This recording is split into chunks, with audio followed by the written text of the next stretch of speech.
नमस्कार, मैं विवेकानंद और आप देख रहे हैं न्यूज फॉर नेशन। आज बिहार विधानसभा उपचुनाव का रिजल्ट काउंटिंग हो रहा है और थोड़ी देर के बाद रिजल्ट सार्वजनिक हो जाएगा। लेकिन अब तक की जो जानकारी है उसके अनुसार सत्ताधारी जेडीयू बीजेपी गठबंधन और राजद के बीच सीधी टक्कर है, सीधी लड़ाई है। इस लड़ाई में कहीं भी इन दोनों सीटों की अगर हम बात करें तो इन दोनों सीटों में कांग्रेस एवं अन्य बाकी दल जो हैं वो कहीं नहीं है। न तो कांग्रेस कहीं लड़ाई में है, न लोजपा रामविलास की पार्टी जो है वो कहीं है। दोनों की स्थिति बेहद ही खराब है। एक जगह पर तो नोटा और कांग्रेस का जो वोट है वो करीब करीब बराबर है, वही हाल लोजपा का भी है। कुल मिलाकर के कहें तो लोजपा कांग्रेस की स्थिति बेहद खराब है। इस बार कांग्रेस ने अपने दम पर चुनाव लड़ने की घोषणा की और दोनों सीटों पर अपने प्रत्याशी उतारे। हाल ही में कांग्रेस में शामिल हुए कन्हैया कुमार एंड उनकी कंपनी जो थी चुनाव प्रचार के लिए भी यहां पे आई। पटना में बाजाप्ता बड़ा कार्यक्रम करके उन्हें सम्मानित किया गया और फिर वे जनता की अदालत में जनता के चुनाव प्रचार में वे गए, लेकिन उसका भी कोई असर, यानी कि कन्हैया कुमार का भी कोई असर होते हुए नहीं दिख रहा है।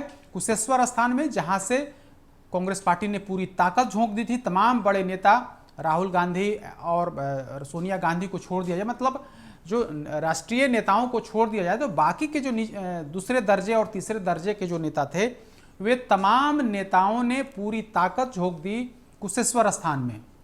तारापुर में भी ताकत लगाया गया, लेकिन कहीं भी कांग्रेस अपनी छाप छोड़ते हुए नहीं दिखी। कांग्रेस ने इस बार राजद को सबक सिखाने के लिए दोनों सीटों पर अपने उम्मीदवार उतारे, लेकिन कन्हैया कुमार स्टार प्रचारक बनकर के मैदान में उतरे, लेकिन उनकी कहीं कोई छाप होते हुए नहीं दिखी। सबसे पहले अभी हम वर्तमान स्थिति के बारे में बता देते हैं कि इन दोनों सीटों पर राजद कैंडिडेट या फिर जेडीयू कैंडिडेट या बाकी कैंडिडेट की क्या स्थिति है। इन तमाम बातों के बारे में आपको हम पहले जानकारी दे देते हैं। तो सबसे पहले बात कर लेते हैं कुशेश्वर स्थान सीट की। कुशेश्वर स्थान सीट में जेडीयू करीब करीब निर्णायक बढ़त की ओर है। जेडीयू कैंडिडेट अमन भूषण हजारी, जो शशि भूषण हजारी के बेटे हैं। शशि भूषण हजारी वहां से लगातार चुनाव जीतते रहे थे 2015, 2020, लेकिन 2021 में उनका निधन हो गया। जेडीयू के विधायक थे, उनके निधन से खाली हुई सीट पर उनके बेटे अमन भूषण हजारी चुनावी मैदान में हैं। जेडीयू ने अपने कैंडिडेट को जिताने की पूरी ताकत लगाई और अभी जो स्थिति है निर्णायक बढ़त की ओर, यानी कि निर्णायक जीत की ओर जेडीयू कैंडिडेट बढ़ रहे हैं। 15 राउंड का फिगर जो है वो अभी तक चुनाव आयोग की तरफ से जारी किया गया है। उसमें अमन भूषण हजारी को 39,300 में, यानी कि 40,000 वोट अमन भूषण हजारी जो जेडीयू के कैंडिडेट हैं उन्हें मिला है। जबकि मुख्य प्रतिद्वंदी राजद के जो कैंडिडेट हैं गणेश भारती, उन्हें 32,247 मत मिले हैं, यानी कि करीब करीब 7,000 से अधिक मतों से जेडीयू कैंडिडेट लगातार आगे चल रहे हैं। एक दो शुरुआती का जो 1-2 राउंड था उसको अगर छोड़ दें तो बाकी का जो 12-13 राउंड है उन तमाम चरणों में जेडीयू के कैंडिडेट लगातार आगे रहे हैं और यह फासला जो है 7,000 वोटों का हो गया है यह अंतर, यानी कि जेडीयू कैंडिडेट की स्थिति काफ़ी बेहतर है। 23 राउंड होने की संभावना है। कुशेश्वर स्थान में 23 राउंड काउंटिंग की गुंजाइश है, लेकिन उसमें 15 राउंड के बारे में जानकारी आ गई है। 15 राउंड में जेडीयू कैंडिडेट ने निर्णायक बढ़त ले ली है। स्थिति, हालांकि रिजल्ट तो अभी घोषित नहीं हुआ है, लेकिन रिजल्ट से पहले ही उन्हें बधाई मिलने का सिलसिला भी शुरू हो गया है। जीतन राम मांझी जो बिहार के पूर्व मुख्यमंत्री हैं, हिंदुस्तानी आवाम मोर्चा के अध्यक्ष हैं और एनडीए के सहयोगी हैं, उन्होंने बधाई दे दी है और कहा है कि वहाँ मुसहर जाति का जो वोट है, जो मांझी जाति का वोट है, उन्होंने कर्तव्य दिखाया और इसकी वजह से जेडीयू कैंडिडेट की लगातार बढ़त हो रही है। उनकी जीत एक तरह से स्पष्ट है।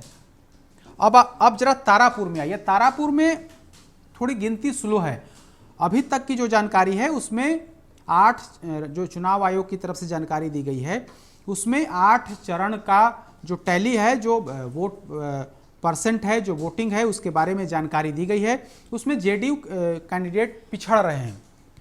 दरअसल इस सीट पर मेवालाल चौधरी 2015 में चुनाव जीते थे, 2020 में वे चुनाव जीते और 2010 में यहां से नीता चौधरी, मेवालाल चौधरी की पत्नी, चुनाव जीती थी। यानी कि 2010 से लेकर के अब तक उस सीट पर जेडीयू का उम्मीदवार जीतते हुए आया। इस बार चूंकि 2020 में मेवालाल चौधरी के जीतने के बाद उनकी मृत्यु 2021 यानी इसी साल उनकी मृत्यु हो गई थी कोरोना की वजह से। उसके बाद खाली हुई सीट पर इस बार चुनाव हो रहे हैं। मेवालाल चौधरी के परिवार से किसी सदस्य ने चुनाव लड़ने की इच्छा नहीं जताई। इसके बाद जेडीयू ने वहीं के एक स्थानीय उम्मीदवार राजीव सिंह को उम्मीदवार बनाया और वे चुनावी मैदान में हैं। हालांकि वे अभी भी पिछड़ रहे हैं। करीब 2600 वोट से जो 8 राउंड का फिगर, 9 राउंड का जो फिगर आया है, उसमें करीब 2684 मतों से जेडीयू के कैंडिडेट पिछड़ रहे हैं। वहां से जो अरुण कुमार हैं, राजद कैंडिडेट, वे बढ़त बनाए हुए हैं। उन्हें अभी तक की जो जानकारी है उसमें 26,800 से अधिक मत आए हैं। जेडीयू कैंडिडेट को 24,119 मत, यानी कि कुल मिलाकर के करीब 2700 मतों से जेडीयू कैंडिडेट पिछड़ रहे हैं। देखिए, यह जो पूरा चुनाव था या फिर जो चुनाव के बाद की जो राजनीति होने वाली है, जेडीयू के लिए काफ़ी अहम है, क्योंकि जो दोनों सीटें हैं, जिन दोनों सीटों पर आज काउंटिंग है, 2 सीट जेडीयू के खाते की है और जेडीयू की पूरी कोशिश थी कि इस सीट को एक बार फिर से बरकरार रखा जाए। एक सीट पर तो एक तरह से कहें कि निर्णायक बढ़त जेडीयू कैंडिडेट को मिल गई है, लेकिन तारापुर की स्थिति थोड़ी नेक टू नेक फाइट यानी कि बराबरी का फाइट चल रहा है। जेडीयू कैंडिडेट थोड़े मार्जिन से अभी पीछे हैं। हालांकि वहां पर अभी सिर्फ और सिर्फ 8 राउंड का जो फिगर है वो सामने आ पाया है।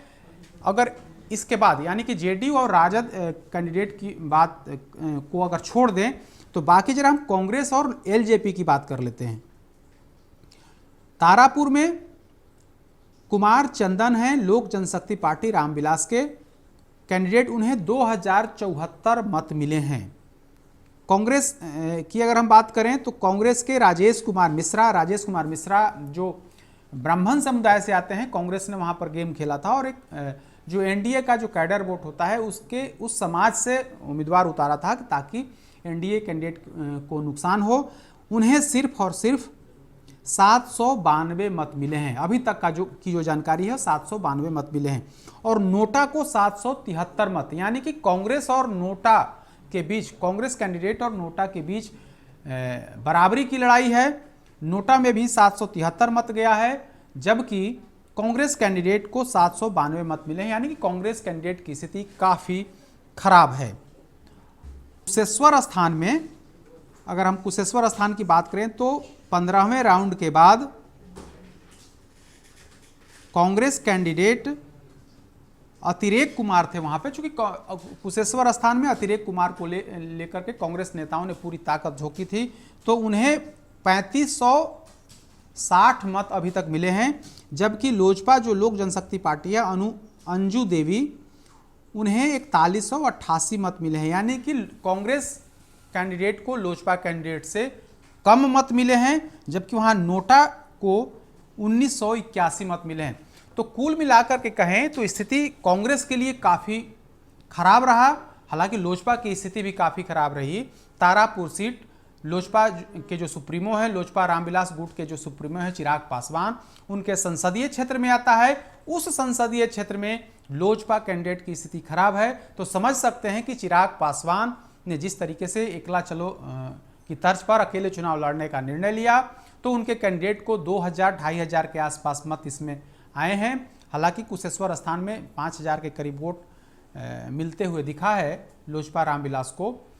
तो यही स्थिति है। कुल मिलाकर के अभी की जो हम बात करें तो एक सीट पर निर्णायक बढ़त की ओर जेडीयू बढ़ गया है। दूसरी सीट पर जो मार्जिन है, मार्जिन अभी 2000 के आसपास का है, उसमें राजद कैंडिडेट की बढ़त है, जेडीयू कैंडिडेट दूसरे नंबर पर है। लेकिन इन दोनों के बीच जो सबसे अहम बात है कि कांग्रेस कहीं नहीं दिख रही है। कांग्रेस ने पूरी ताकत झोंक दी थी, लेकिन इस पूरी लड़ाई में लड़ाई आमने सामने की है। एक तरफ एनडीए है, दूसरी तरफ राजद और उसके जो छोटे सहयोगी दल यानी कम्युनिस्ट पार्टी, भाकपा माले, जो 4 दलों का जो गठबंधन था उसमें कांग्रेस को माइनस कर दिया जाए तो कांग्रेस को छोड़ करके राजद के साथ भाकपा माले, सीपीआई और सीपीएम यानी कि 4 दलों का गठबंधन। कांग्रेस अकेले चुनाव लड़ रही थी, लोजपा रामविलास अकेले चुनाव लड़ रही थी। इन दोनों की स्थिति खराब है। सीधी लड़ाई एनडीए वर्सेस राजद है और दोनों सीटों पर लड़ाई तगड़ी है। हालांकि एक सीट पर तो स्पष्ट तौर पर दिख रहा है कि वहां पर जेडीयू कैंडिडेट की जीत होते हुए दिख रही है, दूसरे कैंडिडेट पर मार्जिन काफ़ी कम है, यानी कि लड़ाई बराबरी का होते हुए दिख रहा है।